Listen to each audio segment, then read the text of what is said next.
starting this live stream, first I can check this stream, is it working or not.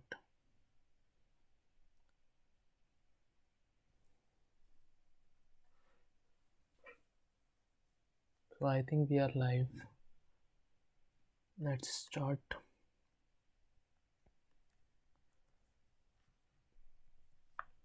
So we are following our API design course, and in last video we done all of these slides. So let's focus. In today's lectures we are focusing on HTTP. So HTTP means hypertext markup, hypertext transfer protocol. Sorry, I'm saying marking but not marking. Hypertext transfer protocol. That means we have, let us suppose we have two networks. This is N1 and this is N2 network. So we need to communicate between these two networks. So using this HTTP protocol or hypertext transfer protocol, we can communicate between the two network devices. So basically we are sharing information between two network devices. So this is the definition of HTTP, that is hypertext transfer protocol. I am showing something to you. I'm discarding this, and we have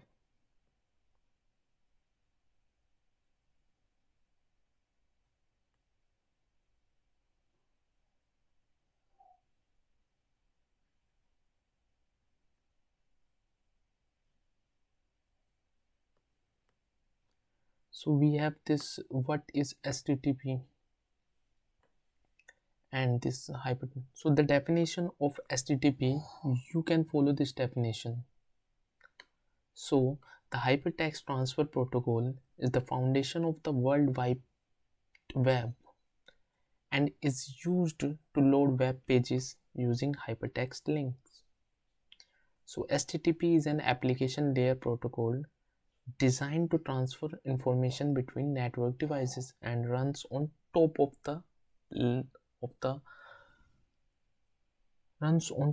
other layers of the network protocol stack. So we are following this definition,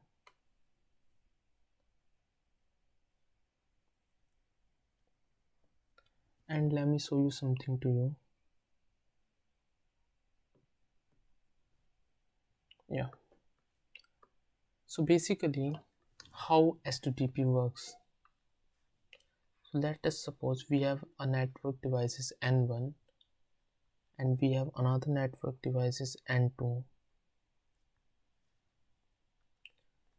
So this network device is sent information to this, and this network device responds to this. So this is N1 network device N1 and this is N2. Okay, so this is the basics of HTTP and definition of HTTP. Now we move forwards and talk about how we can send information and how this HTTP works. So yeah, so the next topic of HTTP, we already know what do you mean by HTTP and what's the main functionality of HTTP. It's all about transfer the content from one network device to another network device, just simple as that. So the next part And the important part of HTTP is HTTP methods. Okay, so we already know the meanings of methods. So methods basically used to perform some operations. Used to perform some operations.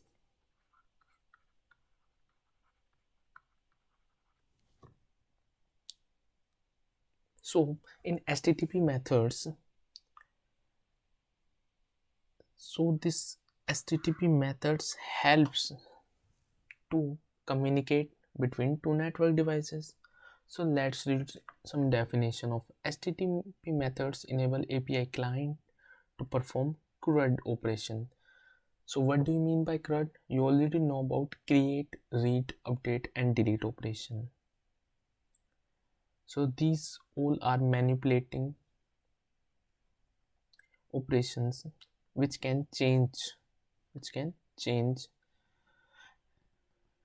in a standardized and predictable way. The most commonly used HTTP methods are GET. So we have GET and POST, and we have some another on next page, and we are talking about these two methods. First we talk about the GET method and see the functionality of GET method in Postman. So starting with the basics, the GET method is used to retrieve data on a server. So what do you mean of that? Like we have a server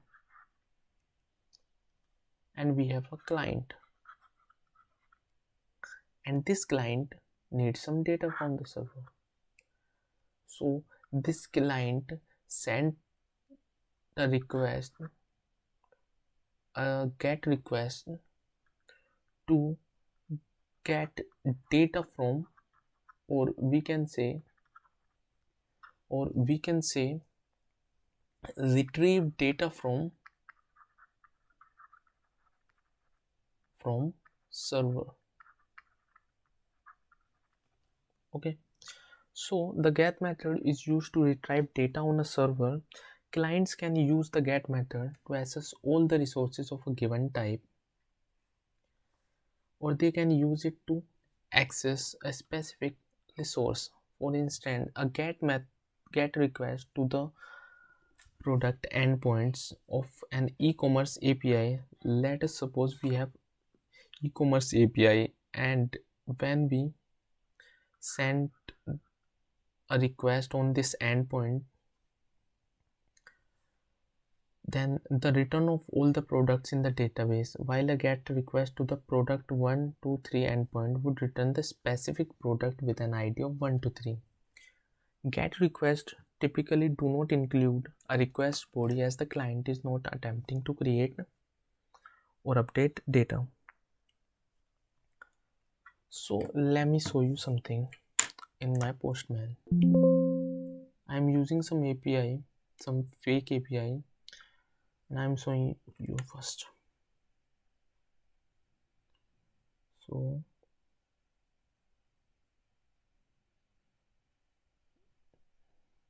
no, this is not that site. No, this is also not that site. I'm showing you directly my Postman. So we are using, I make a collection in Postman of, and I make some files and request port data, get data. So I'm using get data. So this is an API. I will show you something first. I just copy it and paste it in my browser. So basically I am using this site. In this site we have some fake data for testing, for API testing, and using this website I am showing you something. So in this, if I put this in, so this show 100 post. Let me show you something. So I make a request. So we have we have this endpoint, and we make a get request so that we can fetch the data from the server. So I'm showing you something. So if I send a request to the server, they give me a status code of 200 OK, that is showing you request successful and the server has responded as required. So this is our data which is present in this endpoint. So if I'm making this and writing this one, then they will show you this data only, and I'm sending a not this data, that is user ID attached. So I'm sending you something, yeah, this data only. So this showing the data of ID1. If I change this and I write 3, then they will show you the data of ID3. So this is our get methods. So you can understand it now.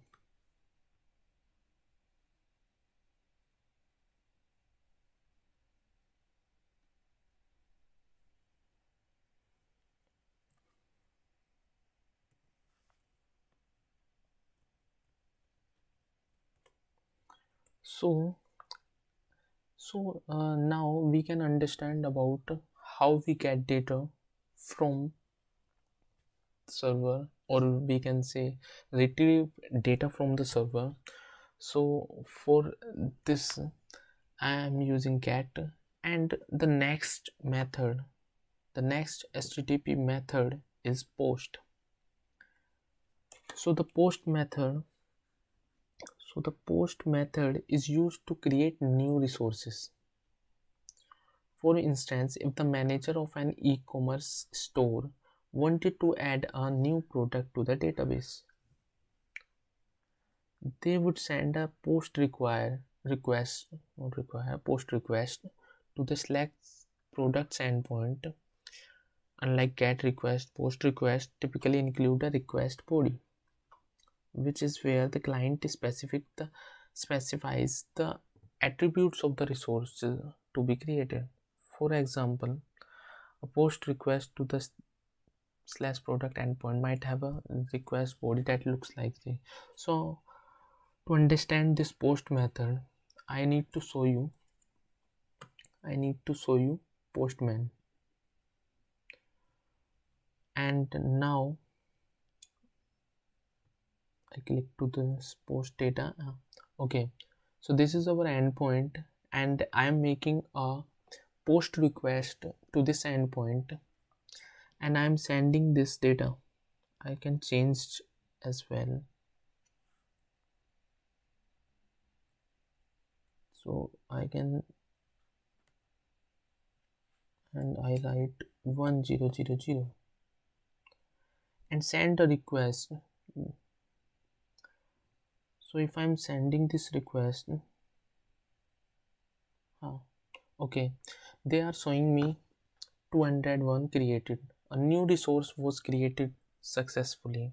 This is our status code. So in our next explanation of HTTP, we will definitely learn about status code. So this instance has been created. Okay, so now we can understand post data, and now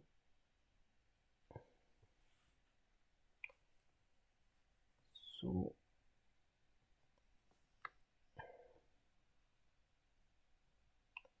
okay, so now we have next method, which is known as put method.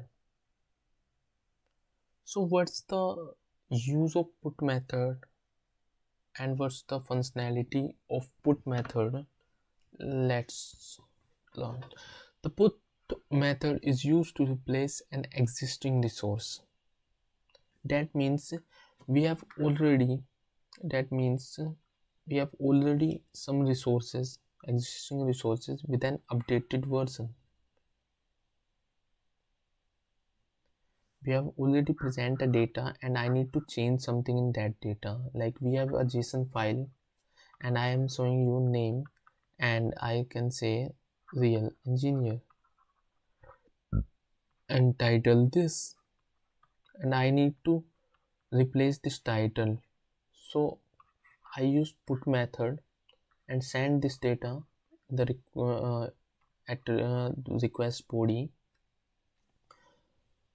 So this method works by replacing the entire resource, that is the specific product located at the slash products 1 to 3 endpoint with the data that is included in the request body. This means that any fields or property not included in the request body are deleted and any new fields or properties are added. So this works on already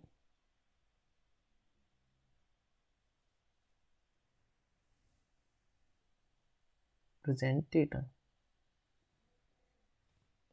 So let me show you something in my Postman.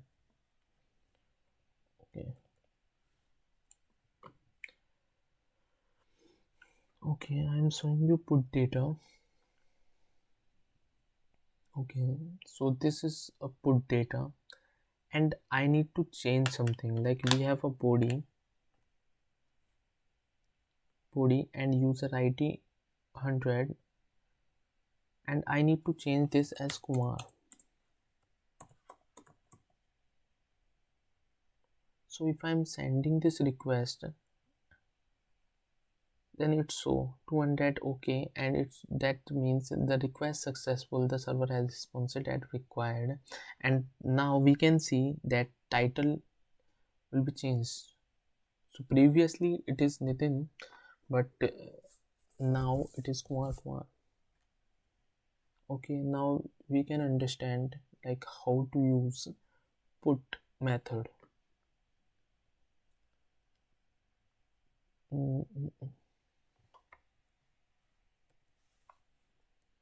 Now we have patch method. The patch method is used to obtain an existing resource. It is similar to put. Except that patch enables clients to update specific properties on a resource without overwriting the others. For instance, if you have a product resource with a field for name, brand, price, but you only want to update the price only, you could use the patch method to send a request that only includes a new value for the price field. The rest of the resource would remain unchanged. This behavior makes the patch method more flexible and efficient and then put. Okay, that means the entire body remains same and this works only specific target. But in put method, we are updating something, but some more information has been changed. So I'm showing you something like we have user ID and this user ID also changed. These are some problems that we face, but in patch method headers and we have body and we are changing only this.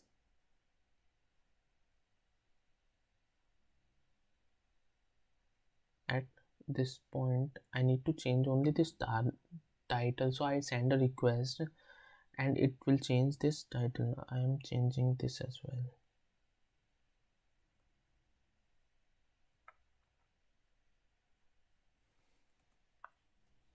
And say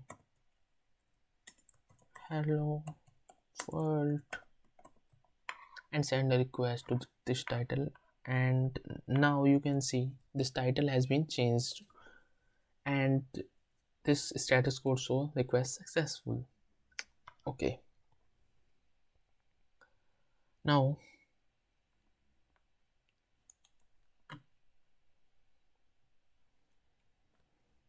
we can see our slides, and our last HTTP method is delete method. So you already know about that it helps to remove data from the database. So when a client sends a delete request, it is requesting that the resource at the specified URL be removed. For example, a delete request to the product this which is present at this endpoint will permanently remove the product with an ID of 1 to 3. So if that product is present at 1 to 3 or user ID or this, then they will remove this data or product. So some API may leverage authorization mechanism to ensure that only clients with the appropriate permissions are means like if we add some security, then all the person that hit that API or endpoint will not delete. Otherwise, any person can delete anyone data. So it's important as well. But in the basics or understanding stage, we can say that we can delete the data which are present at that ID. Okay. So we can also see this delete data. So we have delete, what options we have delete. Okay, so we have two. So first I can show you something, like I make a get request and show you something like at ID2 we have this data and I need to delete this data. So just change this and send a delete method request and send it. They will show you like 200 okay, and this data has been deleted. So this is our last method of HTTP method topic, which I show you on Postman. So the next topic of our is HTTP status codes. So let's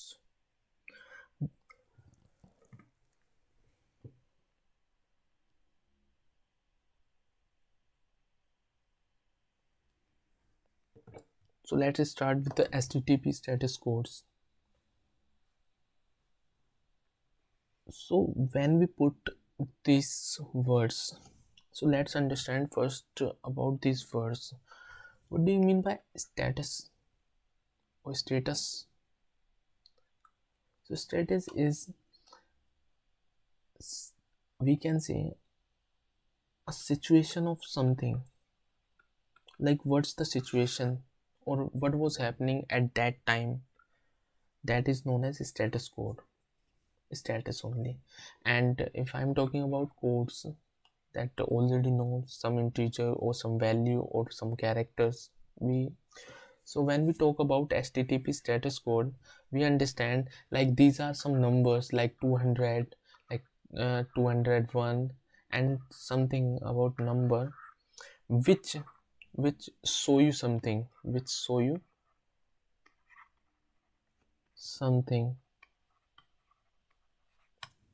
okay. Like we have 200 status code which show you that the server, this is server and this is client. So if this client send a request and the server send a response to the client, so if the response is, so the if the request of client is correct, then this server respond a request, sorry, the server respond, then they will then the server will show you 200 okay. That means all the request has successfully sent. I can show you something as well,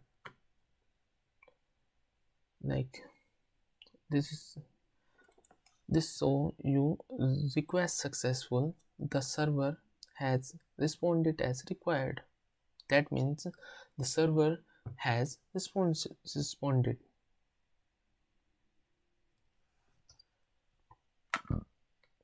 So we can understand this HTTP status code, and I am showing you some definition as well. So for definition, I am just showing you a site. No, this is not that site. Yeah, we have this site developer.mozilla.org, and in this site we have HTTP response status code. So this site made or divide this response responded in the range like 100 to 199 and 200 to 299, 300 to 399, 400 to 499 and 500 to 599.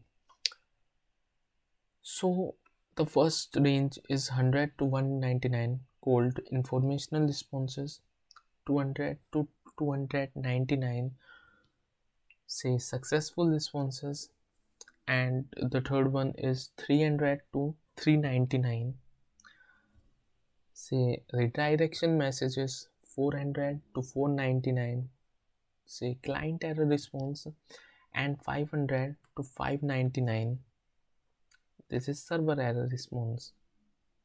So these are some broad ranges like 100 to 199, and so you can read all the status code in this site, and these are some status code like 100 for continue, but we only read some important status code like 200 okay. I already show you 200 okay on postman. That means 200 okay, so the request succeeded. That means the request is correct, and the result and meaning of success depend on the HTTP methods. The resource has been fetched and transmitted in the message body in the cat situation, then head and you can read it. 201 is for created. We already read this on post method. Like 202 is for accepted. So you can read this all status code. Like then we have some redirection messages. So when so 400 error is for the bad request.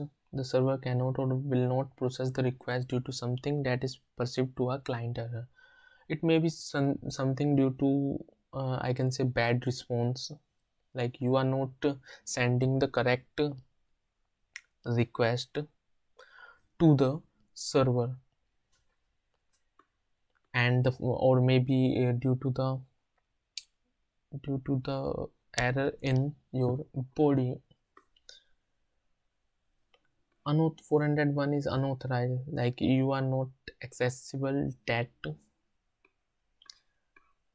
and these are 404 is not found. That means that file is not present or in the server. So these are some status code. You can read all important status code from this website. Okay, 500 is also an important status code which show you the server has encountered a situation it does not know how to handle. This error is generally indicating that the server cannot find a more appropriate status code to respond with. Okay, that means 500 internal error, internal server error. So these are some status code. You can read it from this developer.mozilla.org site. So next, move to the next topic. So let's begin.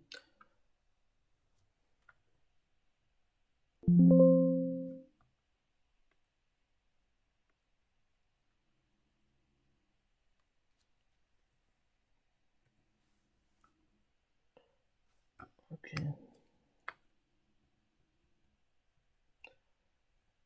Okay, let's talk about HTTP headers. So HTTP headers, like it is an, I can say, I can say this is a client and this is server. So this client send a request to the server, and this server respond according to this request.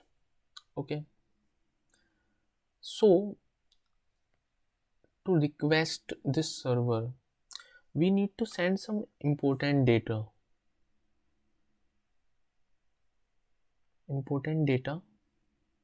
so that this server can understand it, like what type of data I am sending. Like either I am sending a JSON file, I am sending something else, or something.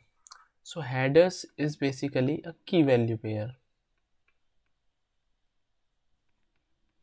which we need to send to the server so that that server respond to that client. So let's move to the definition of HTTP headers. Okay, so HTTP headers contain metadata in key value pairs that are sent along with HTTP requests and responses. They can be used to define caching behavior, facilitate authentication, and manage session state. HTTP headers help the API client and server communicate more effectively and enable developers to optimize and customize the API behavior. So now you can understand what the meaning of HTTP headers. I'm showing you a column in Postman. So we have this Postman, and if I'm talking about like this headers, so in this header we have content type as application JSON. So these are some data that we need to send with the HTTP request so that that server can understand what was happening, or we can understand what's the client wanted to do. So let's move our slides. Okay, these are some benefits of like HTTP play a crucial role in server and client behavior throughout the request and response cycle. Request header are sent by the client to the server and contain information and instructions related to the request response. So we have while response headers to the client and provide metadata. So let's talk about two things. Like HTTP headers are basically two type, like request HTTP headers and response HTTP headers. Okay, so on the basis of these two, I need to show you something. Like we have request headers. So what do you mean by request header? Like I'm showing you, we have this client, sorry I forget about client, sorry not client I, and this is server. So this client send a request data plus HTTP headers,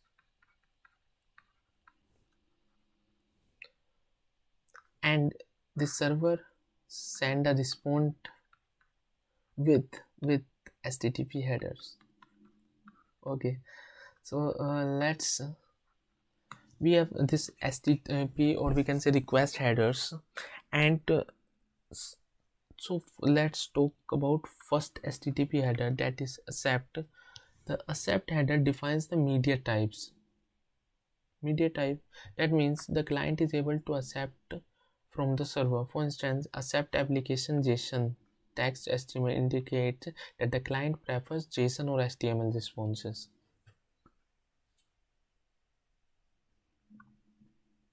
Okay, that means the client prefers to the JSON data, like prefers JSON data to send this request. For this information out to, I think this note responses prefers for JSON.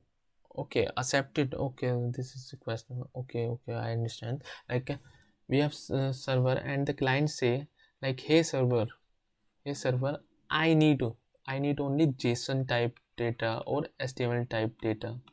If you would not send that JSON or HTML type of data, I will not accept this. So this is accept header. And the next is user agent.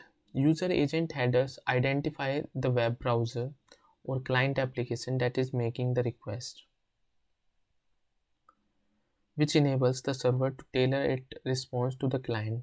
For instance, if the user agent header indicates that the request is coming from the Chrome browser, the server may include CSS prefix for CSS profile that is compatible with the Chrome browser.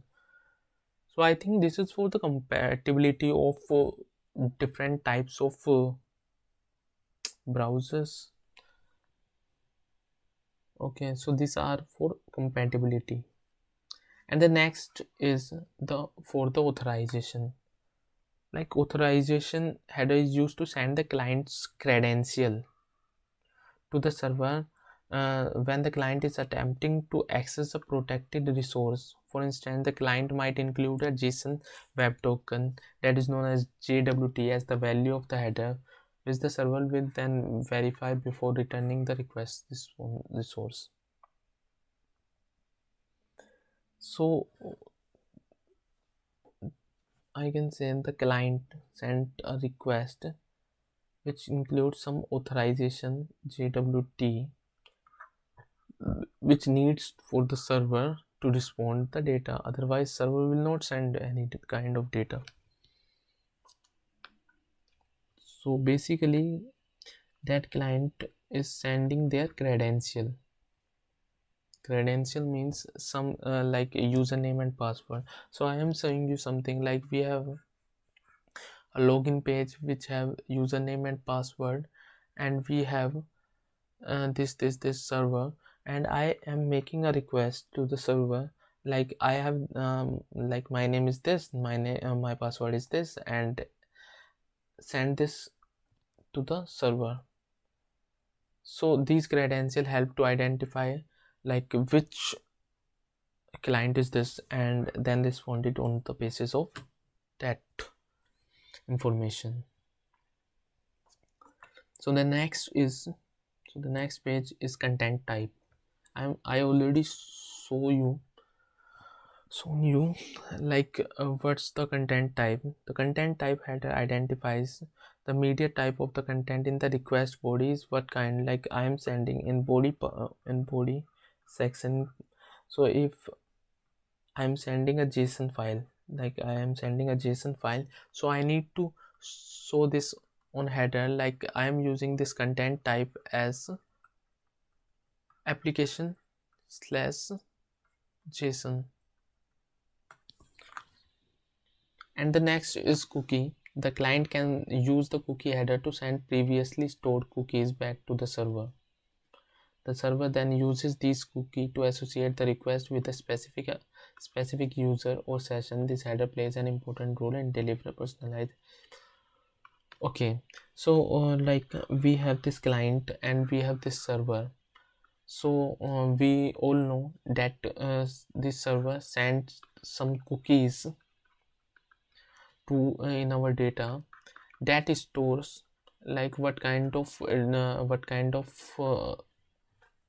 data we consume, or we can say what kind of information we are consuming. So on the basis of that information,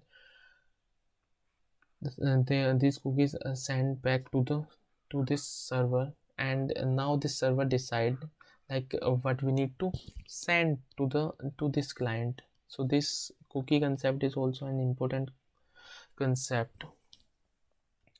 So I think this request header is completed. So let's move to the response headers. So the response headers, in this response header, the content type response header is the counterpart, or like we are talking about this content type, and the content type response header is the counterpart of the content type request header, as it indicates the type of data that the server is sending to the client. The header value typically includes the media type, such as like I am like the server, what's the server is responding to you. So application JSON, like this these are some parameters. Now change control, the change not change, this is cache control header, controls caching behavior in the client's browser or intermediate caches. It defines how the response can be cached when it expires and how it should be revalidated. For example, cache control maximum age is this, and public instruct that the client to cache the response for a maximum 3 seconds only, and allows caching by public caches. So these are cache control, like these how many time or how much time these cookies are valid. So the next is server. The server header includes the name and version of the server software that generated the response, as well as information about the server's technology stack. Like for instance, server Apache use this 2.4 Unix indicate that the response was generated by the Apache OS version. This information does not affect the API functionality. So next is set cookie content length. The set cookie headers instructs the client to store a cookie with the specified name, value, and additional attributes such as expiration, domain, path, and security flag. Okay, so these servers instruct the client to store a cookie with the specified name, value, and this. The client will then include the cookie in subsequent requests in order to facilitate stateful communication and personalized experience. Okay, that means like this server send some cookies, and these cookies helps for personalized experience and improve the user experience. Like this server can identify what type of data or what type of operation this client is doing, and on the basis of this they can ensure what kind of data they data need to send to that client. So this is content length, like what's the length of this. The content length header, which specify the size of the response body in bits, can help the client anticipate how much data it is going to receive. This improves performance by allowing the client to plan in advance for efficient memory allocation and data processing. So these are all about HTTP headers, and our slide has ended. So this is all about today, and we meet on tomorrow. So let's just end this session. Thank you.